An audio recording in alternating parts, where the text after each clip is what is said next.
The audacity of resilience, rewriting your destiny. Have you ever cried in a bathroom stall at work? Or maybe in your car, right before walking into a meeting where you needed to be on? That moment when your mascara is running, your hands are shaking. But in exactly 7 minutes, you're expected to walk into a room and perform competence, confidence, and composure. I have a theory. The most powerful moments in our lives happen when no one's watching, in those private breakdowns before the breakthroughs, in the quiet determination when everyone else has stopped believing. Recently, I had the extraordinary privilege of interviewing Dion Lee, whose revolutionary insights have fundamentally shifted how I and countless others understand resilience. If you haven't encountered Dion's work, you're about to discover someone who has transformed the conversation around adversity in ways that feel almost miraculous. Through their groundbreaking research and deeply personal approach, Dion has helped thousands reclaim their power in space designed to diminish it. What struck me most about our conversation wasn't just the wisdom shared, but the raw honesty about what it takes to transform adversity into advantage. Here's what I learned: the path to success isn't linear, it's messy, it's tear stained, and sometimes it requires the audacity to believe in yourself when the evidence suggests you shouldn't. Think about it. We're constantly bombarded with highlight reels, the promotion, the acquisition, the perfect family photo. But what about the rejection letters? The nights spent questioning everything. The moments when you're juggling so many roles you can barely remember who you are? That's where the real story lives. Consider Joshua Chan. 4 years ago, he co founded ErgoTune with little more than determination and a vision. The startup world wasn't exactly rolling out the red carpet. Investors questioned his experience. Product development hit roadblocks that seemed insurmountable. There were nights when the financial uncertainty felt like a physical weight. But here's what's fascinating about Chan's journey: he didn't just persevere, he transformed each setback into fuel. When a manufacturing issue threatened to derail production, he didn't just solve the problem, he created a more innovative design. When potential partners expressed doubt, he didn't just pitch harder, he refined his vision with such clarity that it became contagious. I started speaking my success into existence, he shared with Dion. Even when we were working out of my garage, I talked about ErgoTune as if our global expansion was inevitable. 4 years later, that delusional confidence, his words, not mine, resulted in a $15 million acquisition. But here's what you won't see on the press release: the moments Chan described sitting alone after everyone had gone home, wondering if he was crazy for believing this could work. The times he had to choose between paying himself or keeping the lights on, the relationship strained by his singular focus. That's the untold story of success, the parts we don't post about. And it's not just entrepreneurs who understand this reality. Nadege Florimond knows it intimately. As a Black woman immigrant building a catering business in New York City's competitive food scene, she faced a unique constellation of challenges. The culinary world wasn't exactly clamoring for Haitian cuisine when she started. Capital was scarce. Representation was nearly non existent. People would ask me if I was making exotic food with this weird look on their face, she told Dion, as if my heritage was something to overcome rather than celebrate. But Florimond did something remarkable. She refused to internalize those limitations. Instead of downplaying her cultural background, she amplified it. She created the Haitian food crawl, transforming skepticism into curiosity, then into demand. From selling homemade dishes at local markets to headlining major food festivals across NYC, her journey wasn't just about building a business, it was about rewriting a narrative, proving that her identity wasn't a liability, but her greatest asset. I cried through the grind, she admitted. There were days I was preparing food while helping my child with homework, answering emails, and trying to be everything to everyone, but I kept going because I knew I wasn't just building a business. I was creating possibility. Today, her success has inspired countless Black women entrepreneurs to leverage their heritage as a competitive advantage rather than something to minimize. But here's what's truly powerful about these stories: they reveal a fundamental truth that Dion Lee emphasized throughout our interview. Your background does not define your destiny. Let that sink in for a moment. Your background does not define your destiny. This isn't just motivational fluff. It's a radical proposition in a world that constantly tries to put people in boxes based on where they started. And yet the evidence is overwhelming.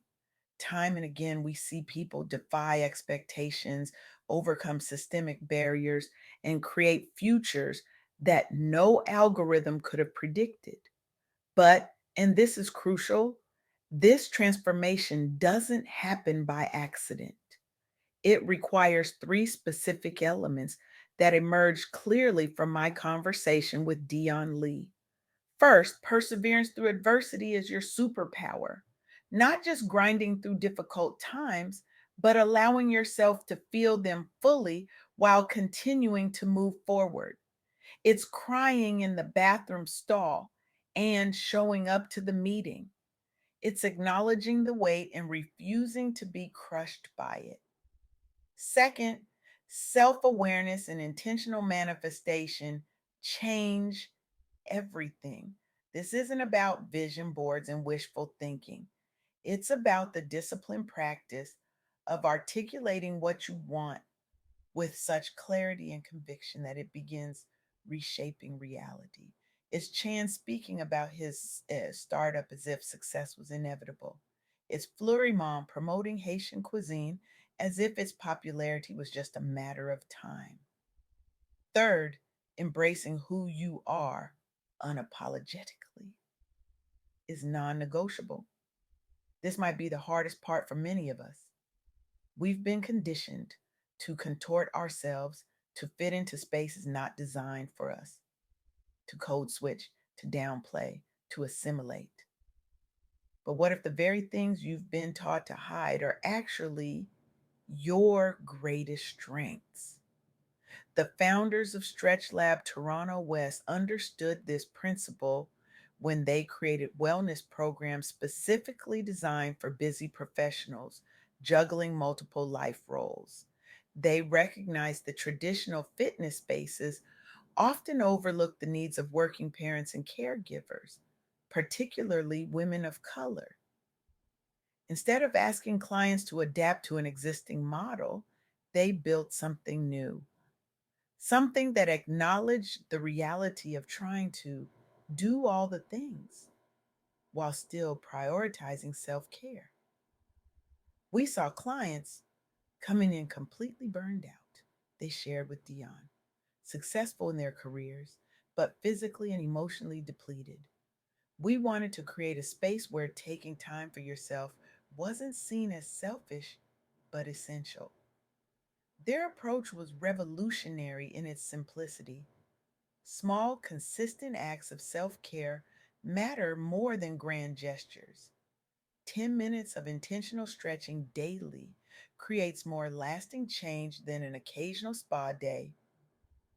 Clients began reporting not just physical benefits, but profound shifts in confidence and energy.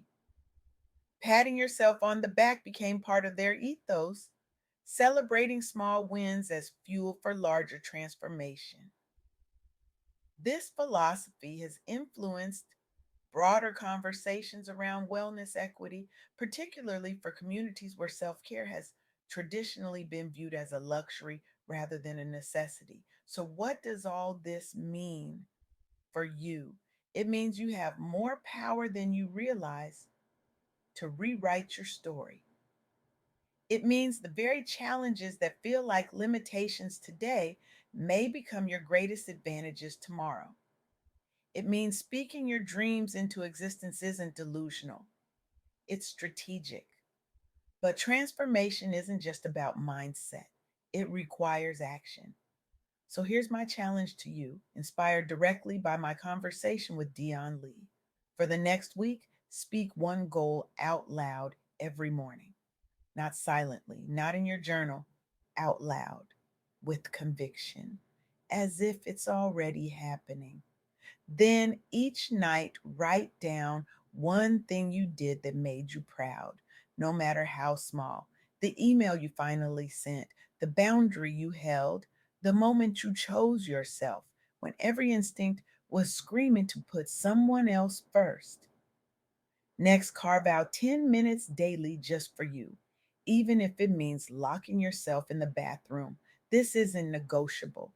Your well being isn't a luxury item to be budgeted for when time allows.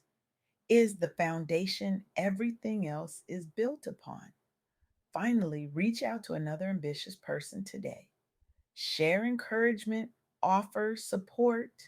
We're not meant to transform alone. I want to be crystal clear about something.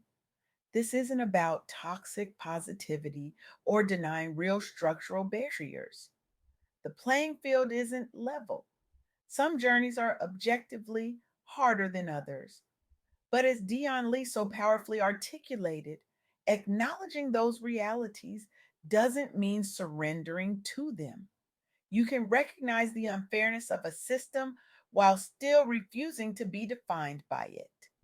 You can honor your struggles while not being limited by them. You can cry through the grind while still showing up fully. This is what resilience actually looks like, not the absence of pain or struggle, but the presence of something stronger. The stories I've shared today of Chan's entrepreneurial perseverance, Flurimon's cultural pride, and Stretch Lab's revolutionary approach to self care aren't exceptional because these individuals never faced obstacles. They're exceptional because they transformed those obstacles into opportunities. They cried in the bathroom stall and showed up to the meeting. They questioned everything and kept moving forward. They juggled impossible demands and found moments to celebrate themselves. And if they can do it, so can you. Today, I'm asking you to make a decision. Will you continue to let your past dictate your future, or will you summon the audacity to rewrite your destiny? Because make no mistake, that's exactly what this is: audacity, the kind that makes people uncomfortable, the kind that challenges conventions, the kind that changes lives. Your background does not define your destiny. Your current circumstances are not your final destination. Your struggles are not limitations, they're preparation. As Dion Lee reminded me, the most powerful transformation happens when you stop waiting for permission to become who you already are. So speak your dreams out loud. Celebrate your small wins. Take up space unapologetically. And remember that the journey from where you are to where you want to be isn't just about reaching a destination. It's about becoming someone who no longer recognizes the limitations that once felt so defining. That's not just resilience, that's revolution. And it starts with you today, right now, with the audacity to believe that your story, with all its messy, complicated, beautiful reality, is still being written by you.